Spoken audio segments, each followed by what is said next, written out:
Electrocast. Hold on to your butt. Come on, sucker. Let's get it on. Oh, you want to fight? You want to fight? I do not entertain hypotheticals. The world as it is vexing enough. You don't know anybody named Iris? I don't know nobody named Iris. Can I have a piece of toast? I don't give a damn what you think you are entitled to. We are changing the course of history as we see it. That is what Western demands. How could you do this to me? Really, I want to know. Why did you do that? What you feel only matters to you. Step back for 1 minute and look at the big picture. And that's all? No, not for the real fire. We offer you a bond, a family that very few can understand. Help me. Help you. And don't do drugs. Or whatever movies with Wesley and Iris. What up and welcome to Or Whatever Movies. I am your co-host Iris and I'm here with my older brother Wesley. Today we're talking Sony Pictures Classics Awards contender Little Daddy. Little Daddy, which would have been a more interesting title. It might have drawn some more interest. Is this like Two Popes Part 2? Where's Anthony Hopkins been? What's he been doing lately that's been distinguished? Well, he's kind of old. I mean, hopefully he's resting on his laurels and enjoying life. I was wondering how many takes of the tap dancing scene he did, because he went all out for that. Yeah, he had to train for months. He was on wires. They employed CG. It kind of looked more flamenco-y than it did tap dancey. Yeah, I have no idea. If you're super old and you're doing it, don't all dancing kind of look the same? He could have been doing the robot for all I know. But by extension, I'm anxious to talk to you about this movie because nothing much happens in The Father. As a matter of fact, I would venture that nothing happens at all in The Father. They eat some chicken, he puts on some sweaters, and that's kind of all that happens. I am guessing, dear brother, that you are referencing RELIC, which drew opposing reviews. Yes, I think it's worth a comparison. And I think The Father is the scary movie that RELIC should have been. You know, I'm kind of on board with that because I didn't know going in what RELIC was going to be about. It seemed like a thriller with a missing mom, and then she comes back and things are definitely wrong and off kilter, and we can feel that tension throughout.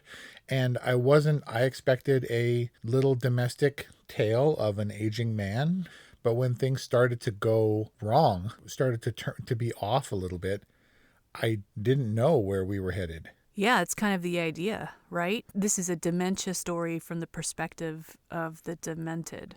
Except like Anthony's character, and there's the Anthony controversy, but Florian Zeller stated in a couple of interviews that he maintains that Anthony Hopkins was his first choice and the character was in fact named from the stage play, The Father being a stage play from 2012, that he was named for Anthony Hopkins. So that's a get, huh? Florian Zeller wrote the stage play and at its inception wrote the character of Anthony for Anthony Hopkins. And then when he adapted it for the screen, he then got Anthony Hopkins for the film? As I understand it, yes, except that Florian Zeller is French and the play was performed in French.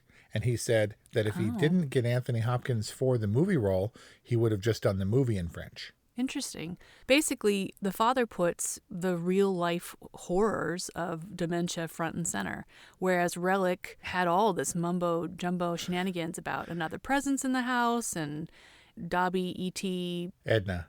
It had just got confused, which I think is a term we're going to use a lot in this review.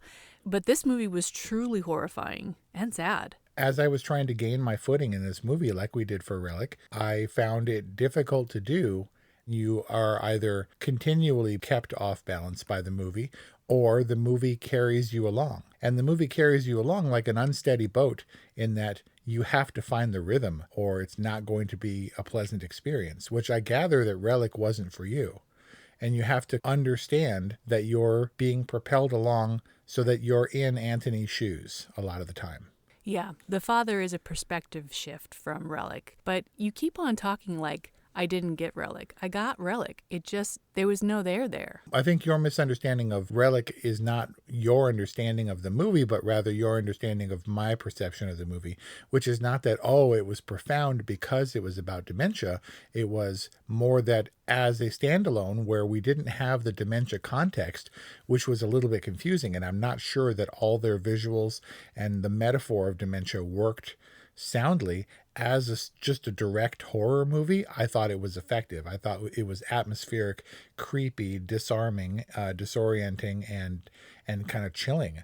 This one was never meant to be a horror movie, but it achieves that, which I think is its strength because it's not ham-handed. And just like the movie itself, plot-wise, I was also thrown a little bit by the music. I thought that the opera was a strange choice up top, even a little goofy. And then when the score comes in later and it provides the undercurrent for the first scene with the Paul character, you're like, what's happening? And it mirrors Anthony's experience pretty closely, and it was really effective in that way, but it's deceptive and strangely off initially. The opera, tonally. That's what I felt, and so I was bracing myself to be annoyed and confused, which I was a lot of the time, but in a much more effective way, I think, than it was for Relic. Definitely unsettling. What did you say? Annoying and what? I can't remember. My brain is not what it used to be. But you were saying that this was annoying a lot of the time. And Brian watched this with me, and he lasted for all of The Wolf of Snow Hollow, but he did not last for all of The Father. Interesting. And he gave me his review on The Father, and it was brilliant, well performed, and unwatchable. I don't know if he just wasn't in the mood, but like he found this to be so utterly annoying that he left. I mean, I can understand that because I was waiting to determine whether or not I was comfortable watching this film. There's a difference between being unsettled as horror convention goes and being able to unnerve you in a thrilling way. And then there's, this makes me feel uncomfortable and unpleasant, and I don't want to watch it. Right, because the desired effect of the filmmakers was we want you to feel uncomfortable and unpleasant. Yes, but and not confused. Yeah, but in a sad, reflective way. It's more about understanding the dementia than it is suffering from it. It's we have a perspective that the Anthony character doesn't have that allows for us to say, that's unfortunate.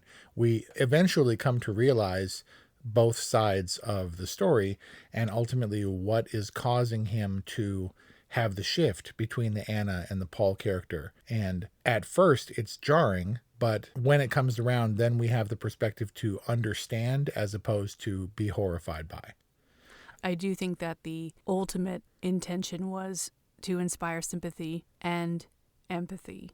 We're definitely inspired to feel for these characters. And then the final scene is like the nail in the coffin. Yeah. Like they want us to walk away sympathizing with how truly difficult this is for everyone involved, but especially those affected with dementia.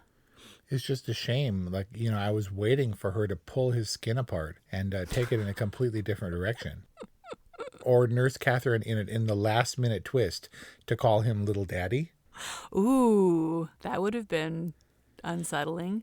You know, for all of the character switcheroos, I think I got it down. Olivia Colman is Anne. And whenever there was another Anne, it was an Anne imposter. Anne Poster. Laura was Lucy, the sister who had passed in the accident, was the character Laura. And that the first Paul, the ugly one, as Brian put it, was Bill, the nurse at the institution. And the other Laura was Catherine, the other nurse. Yes. And if I have that straight, then I don't know who the second Paul was, the douchey one, who was kind of good looking. I think that was the actual Paul, in the same way that Olivia Colman was the actual Anne. So here's the interesting thing about that. Because you, like myself, watched it with the captions on, the Rufus Sewell character of Paul, with the dark hair, the non-ugly one, I guess, as Brian would put it, was betrayed as Paul by the subtitles. Whereas in the credits, Mark Gatiss, the Bill character at the end, was credited as the man. Because for the entire movie until the very end, he's not revealed as Bill. We assume he is Paul because we're corrected when he calls him James or something. James. Right? Yeah. but he's not, because he's Bill, so he's the mysterious man, whereas Paul, Rufus Sewell, was actually Paul, except they never said his name. Only the subtitles betrayed his name. If the second Paul was actually Paul, then who is the mystery man in Paris? So I don't know. When I talked about whether or not I was carried along with this film, I was always bracing and preparing myself to get lost and frustrated, because like Anthony, we were in his mental maze, not to further compare it to Relic, but all this looping and turning and inverting of his own logic and the anachronisms, which was a story convention that brought Memento to mind. You have these markers where you can identify the chicken and things to where you're like, okay, well, this is the conversation that they just had earlier, but we're approaching it for the first time in a disorienting way. I was always on the edge of, I don't think I would have actually walked away, but still, I would have kind of given this movie up and being like, okay, well, it lost me. I can see that. Every jump cut, every time we had a first-person perspective and we're literally turning corners, I fully anticipated it to be a different time, a different place, or a different person. I was definitely bracing for those unsettling turn of events. And then you start to see the visuals replayed, and you get that the first visual, which I don't know was his perspective or her perspective or just fancy, where she was smothering him or strangling him or both. Mm-hmm. And then you see that same shot where she's touching his face, mm-hmm. and you immediately have those stirrings in a really effective way where you suddenly lost your footing again. When it's nothing more than her humming him a lullaby and touching his face, but you have those undercurrents of dread that have been established. Because the story is so predominantly told from Anthony's perspective, we don't get a lot of time with Olivia Colman without his presence. Yeah. But we get glimpses, right? We're in the dining room when she and Paul are having the debate about putting him in an institution before Anthony actually arrives, right? We see her in the kitchen kind of looking out the window dreamily so that we can establish where she is when Paul starts to beat on Anthony, which was horrible. And her entering the bedroom was this weird third-person perspective that we didn't get a ton of in this film. So it's hard to know where that played in, whether it was his fear or if it was her kind of seething, sublimated, underlying desire. He was our narrator and among the most unreliable ever in cinema. And so when he wasn't present, I was like, is this actually happening? Is this a manifestation of his imagination of what's happening, what he perceives the conversation to be in a room in which he's not present?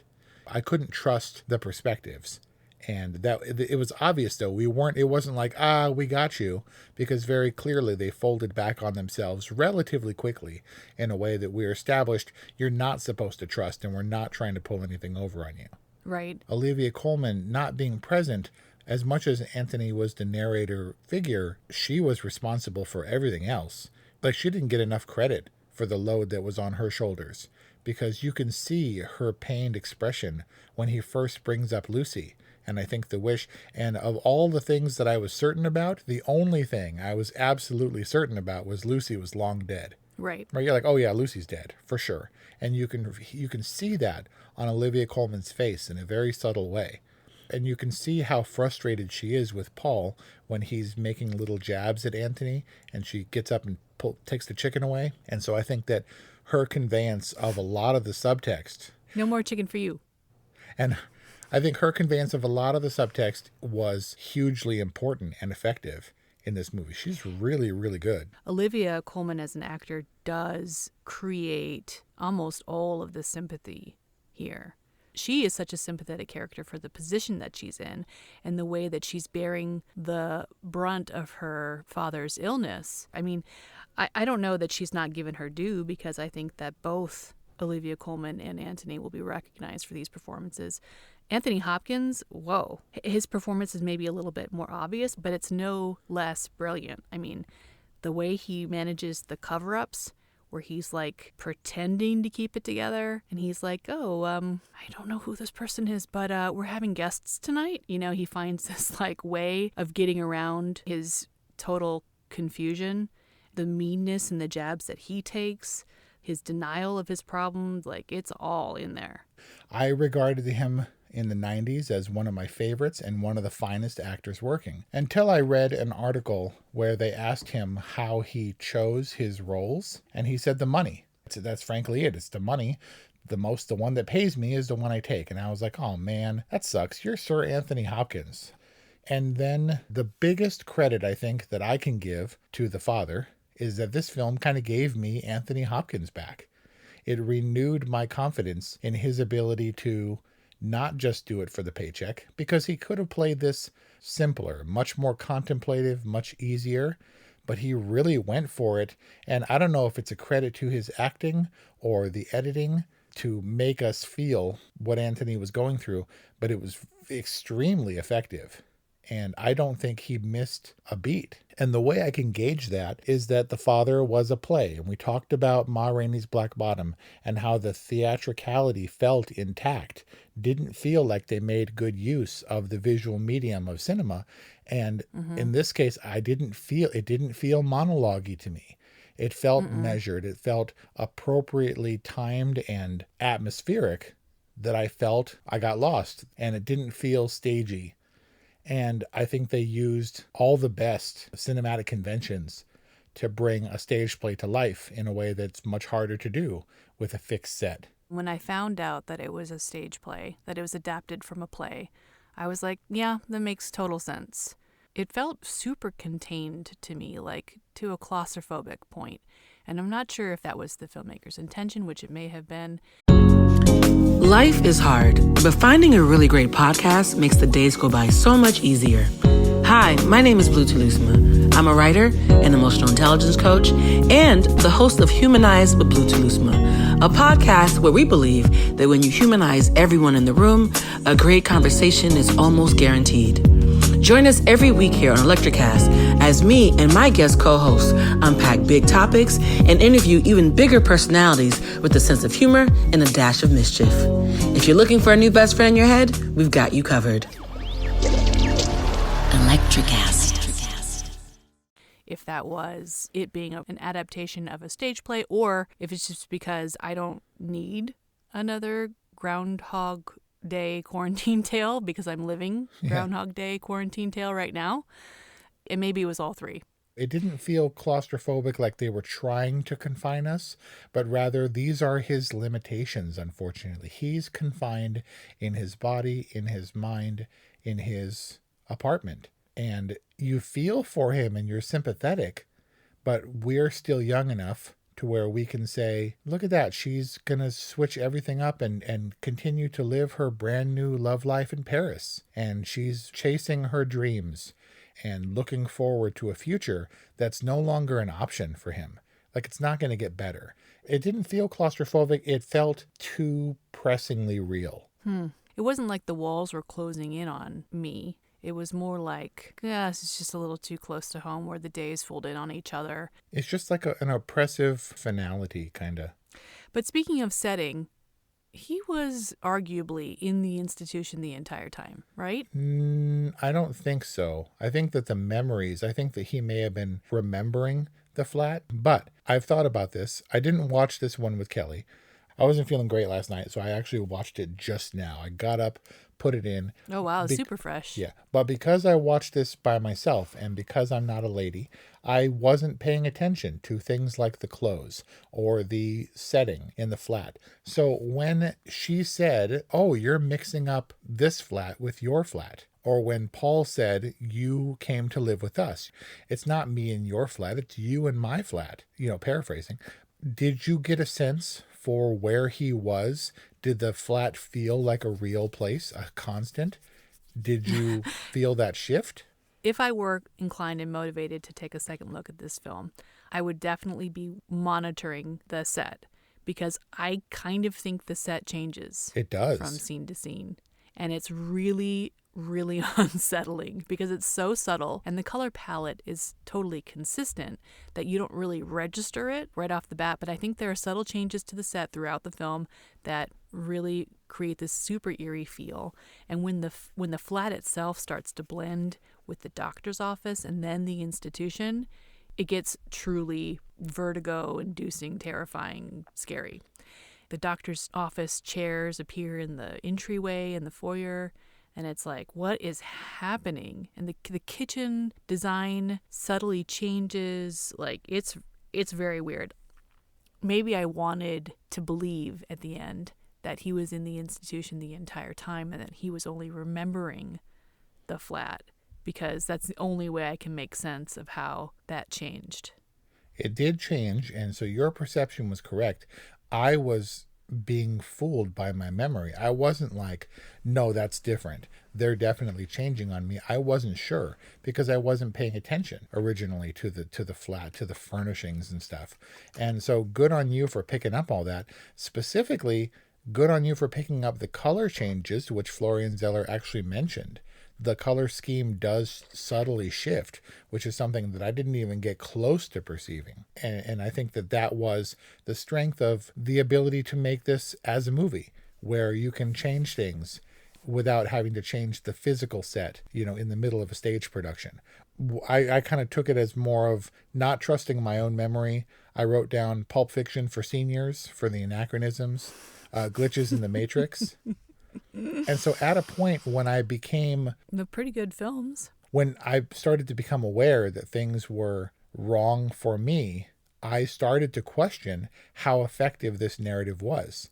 So Brian from the opening shot was teetering on the edge of if he was going to bail. And eventually he did. And I wonder if you have to be in a little bit more of a open, meditative, contemplative mood to accept this film for all of its real life horrors. I definitely wasn't going to bail. The father did keep me. I felt like I could track the theme. I understood the intention, and I was curious to see how that continued to play out. And maybe I was also a little bit more aware of atmosphere and to a certain extent color, because we recently watched and reviewed Sling Blade. And I remember in an interview with Billy Bob Thornton, him mentioning that he hates the color red, and that red does not occur in his entire film. And I noticed the distinct absence of red in The Father. And that just kind of cued me overall to be aware of the subtle shifts in the color palette and how that was used to use your word, make the world even more disorienting. And so that way you are a more established, mature moviegoer. And I think this was a very mature film, because that fear, the unstoppable march towards decay and age, is not a concern that young people have. And it's not a mindset or a mood that a younger filmmaker would maybe want to inhabit. And so when that happens, you get a much more obvious rendering in Relic, where the themes become twisted and changed into something more applicable for contemporary movie viewers. And maybe I was in the best possible place. Maybe I was fresh and had all my faculties about me, early in the morning, sat down by myself and watched this first thing. And maybe I was in the right emotional, receptive place to receive this movie. Or maybe we're just the right audience for this. So Florian Zeller is 41 years old. Yeah. And probably has aging parents. Why you gotta do that? What? Why you gotta make him obviously younger than me? Wow, you are so obsessed with your age. Perhaps he has aging parents. We have parents in their mid to late 70s. And Brian has a parent in his 80s. And Kelly had a parent in his 90s. Obviously, in watching this, like, mom and dad were on my mind. And when Paul got particularly snippy, I was like, are you going to be like this when I'm taking care of my parents? And this might be my world at some point. And maybe just because kind of our ages, this is a place in life where this story resonates with us. I hate to admit that might be the case. And I don't want to make it about, anything personal. I've experienced a little bit of this, and this movie gives you the perspective of why old people are frustrated when they don't feel listened to or appreciated. When Paul dismisses his ramblings about the watch, I was actually kind of surprised when he was like, so what about the watch? And he's given some credence to his ramblings, because to him, he was like, I don't know, your dad was focused on my watch. It was weird. But we know from experience that he's paranoid about his watch being stolen, that he manufactures these scenarios in which he's justified in telling off or getting rid of a caregiver if that was what actually happened. Every time that he was upset, we understood why, which I think is a luxury not afforded a lot of old people who are just regarded by younger society as senile and being foolish, doddering old people. It's not that these processes in their brains aren't well established, and it's not their emotions aren't short-circuiting. Their memory and their ability to reason becomes compromised, and their emotions based on that frustration is very real. And I think that the Catherine character handled it appropriately. Not condescending, not snippy, won't allow for personal attacks, but understands that he's upset and that there's nothing really that can be done.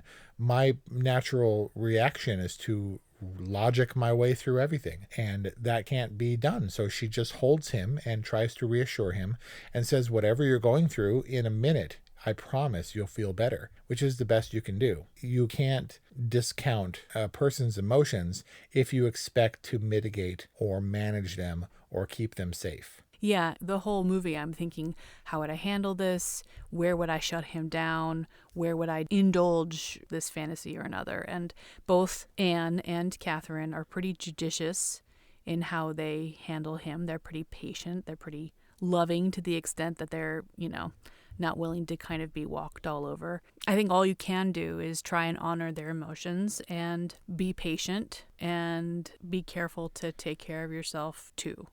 And whether that means ultimately finding a home where someone can be cared for clinically and living out your best life, or managing it to the extent that you can and that your life will bear. There are no answers. It seemed like Anne genuinely wanted to care for her father and did, until the point that she needed to make a change. It wasn't necessarily something personal, and you'd like to think that maybe Anthony would want her to, even though she was his second favorite daughter, you'd think that he'd want her to live out her best life in Paris. But I don't know. There's just no right answer here. Absolutely. That's probably what mom, if she has her faculties about her, will say, is she doesn't want to mess up your life in kind of tending to her life. And it was definitely Anne's full-time job. I think you're absolutely right. The theme of this is, unfortunately, there are no answers. It's her day-to-day existence without a fix, at least not an obvious fix. I feel like navigating family tragedy like Lucy is hard enough even if you're of a sound mind. But imagine all that pain and regret being folded into your confusion and your agitation, where you maybe forget what happened to your daughter, and you have to see the pain on Anne's face every time Lucy is brought up when he says he wishes and can't wait for her to come by so they can be glued to each other. Or meaner stuff like, she's my favorite daughter and she was the real talent in the family. I don't feel like those are jabs at Anne specifically. I think he's on for Laura, and maybe he kind of forgets who's listening. It was strange. This movie was very strange, and you couldn't tell who was being deliberately mean.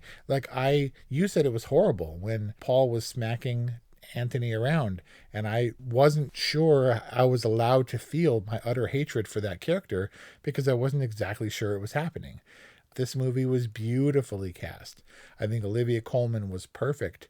Anthony Hopkins he seems like he should have been an obvious choice, but was so perfect and threw himself so much into the role, which he says, strangely enough, was really easy. He said this was the most fun he's ever had on a movie, maybe. And it seems like he put himself through a lot. But he said it was an easy character to play. He must have found the rhythm. He was delighted with everyone he was working with. This doesn't seem like an easy or a fun movie to make, but I'm happy that he went all out. I like Mark Gatiss. Rufus Sewell is easily contemptible for me, so that was fine. Imogen Poots has been around in my mind since 28 Weeks Later, and I think she is hampered by a terrible haircut, which she's maintained for like 2 decades. And honestly, the biggest drawback to this movie for me was just it was another terrible haircut movie. But it wasn't a movie that required or focused on haircuts. I mean, if we want to get nitpicky about haircuts, why can't women just go for clean, short cuts? Why do they always have to do the little pixie ear hair thing? I don't know. So I didn't know what the father was about. The sneak told me that it was about that it had Anthony Hopkins and that it was based on a play, but this could have been anything. Like I said, I was always teetering on the edge of whether or not this was good for me or bad for me. And so I've been teetering on the edge for my review because it was hard and it was close to home and it was very sad. And it's hard for me to reckon the idea that anybody had fun making this movie like Anthony Hopkins says. This is absolutely a good movie for me. I'm glad I watched it. I will try to get Kelly to watch it as an excuse for me to watch it again. I think it tipped for me. I think it went into totally territory. It's very simple, but it has a lot to say. And for that reason, I'm going to officially give The Father a totally rating. Wow. Thank you for giving me Anthony Hopkins back. I hope he continues in this vein and doesn't ride the crest of his, umpteenth Academy Award nomination. And thank you to The Father for getting Wes out of his nopey mopey mode. Did you think that coming in that I might have noped this movie? Yeah, Wow. I did. But you came in so fresh. That being said, did you come in expecting that I'd be a good? I expected that you would be a good because I figured you would think this is Relic done right. Well, that's true. Did I think that you would love this movie, that you would frame the Father poster and put it on your wall? No, but I would be surprised if you said you didn't appreciate this movie for what it was. It's kind of a boring movie when you're talking about sitting down and watching something. It was well crafted. It was well acted. Not only was the story and the setting very contained, but the theme was very contained, and they hammer it over and over and over again until you start to really feel and see the nuances of what Anthony's character is going through or succumbing to. All right, well, there you got it. That's our review on The Father. You got a totally from Wes and a good boring from Iris. Wait, what? And a good from Iris. Let us know what you think. Follow us on Instagram @orwhatevermovies. Please subscribe to our podcast. Please share it with your friends. Please rate us. That's a good way to help people find us. Thank you so much for listening. See you next time. Hi, I'm Mark. And I'm Peter. We're the founders of Electrocast Media, bringing you great podcasts like Nightmare Road Stories, Tech Talk Revolution, and Bodacious Minds. Electrocast networks include Ruby for female empowerment, the Best Business Network, and GPN for geopolitics. We built this company to create community and amplify diverse voices, and we really appreciate your support. So, keep listening to Electrocast podcasts and hear the culture. Electrocast. Hi, I'm Lessa Gadet, host of Her Extraordinary Life by Design podcast, where we celebrate women who are shaping their lives one extraordinary day at a time. I speak with women from all over the world about what they do and how they are passionately pursuing their dreams and creating meaningful impacts on their communities. So come join us and learn about all there is to learn about these extraordinary women. Electrocast.